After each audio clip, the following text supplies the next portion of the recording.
Alright, here are a couple exercises that you can do with the bow to help release some of the tension, and also, if done correctly, could also reinforce the bow hold itself. I kind of like to, I don't do these exercises, I'll be honest with you, a lot. However, I have seen that some people do benefit a lot. I'm more of the type of person who, I'll find an etude or or one exercise that really works, and then figure out how I can do that obsessively without dying of boredom. And then that's how I usually find my best results. However, knowing a variety and maybe exposing ourselves to a lot of these different exercises, I think has a lot of potential benefits. So here we go. First, quick review of the bow hold, right? I'll make it quick.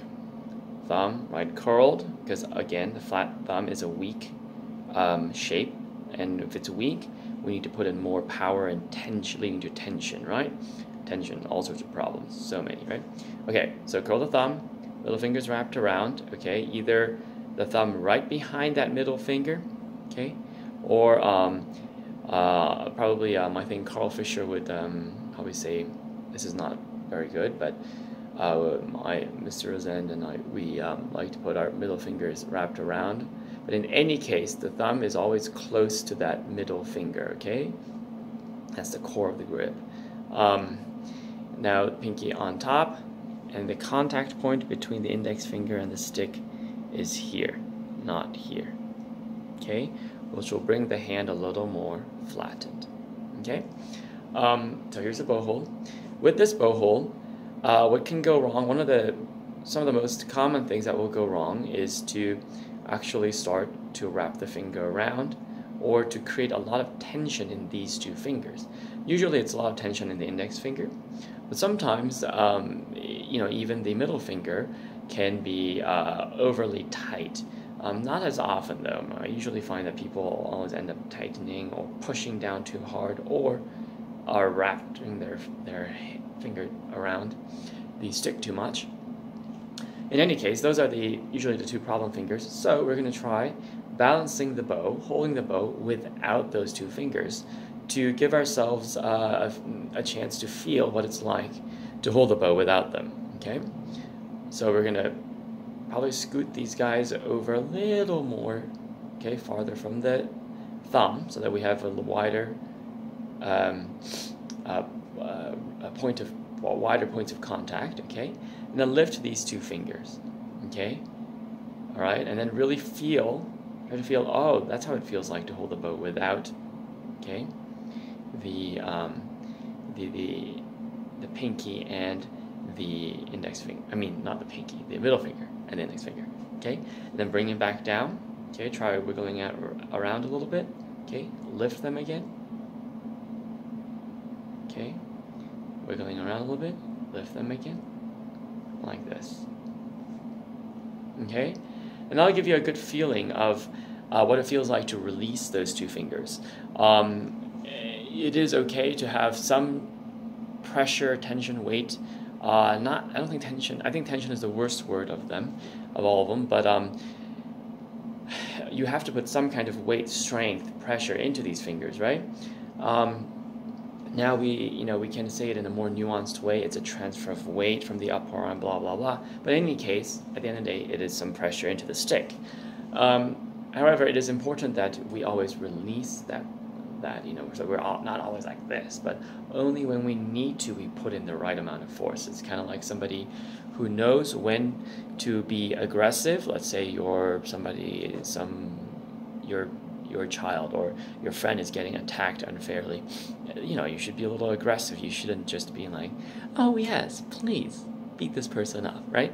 And so same thing in violin. There should be some times when you should apply, and other times we should know what it feels like to actually release that pressure. The second exercise is to hold the stick vertically, okay? Hold it vertically and use the fingers. You can hold the rest of your arm, okay? Use your fingers to move the stick around in a circle.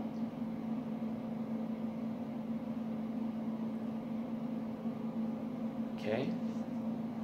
Now, at first, this is going to be very awkward, okay?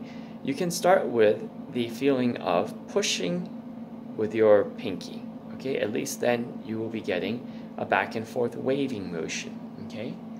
Now, if you push and then you pull the bow in with your fingers, pull it in, move it to the right, and then push it out. Pull it in, push it out. Okay? That's if you can't get that motion, at least try to get this motion. Okay?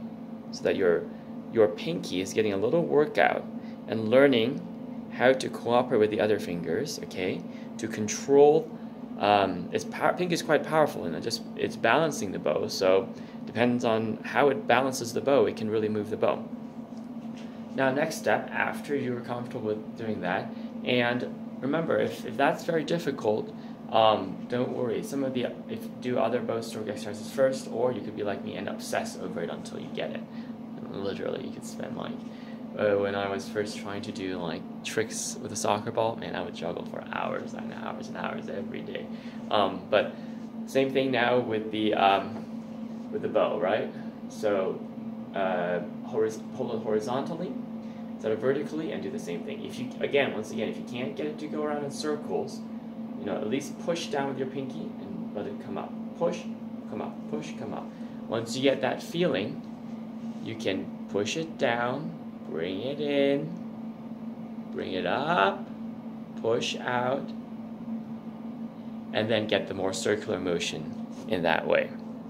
Okay? And then the last exercise is to try playing long bows on the violin, okay, with different grips. For example, this is your core grip, right?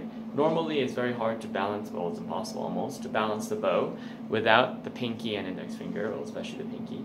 But you can feel how this feels like, right? By playing a long bow like this.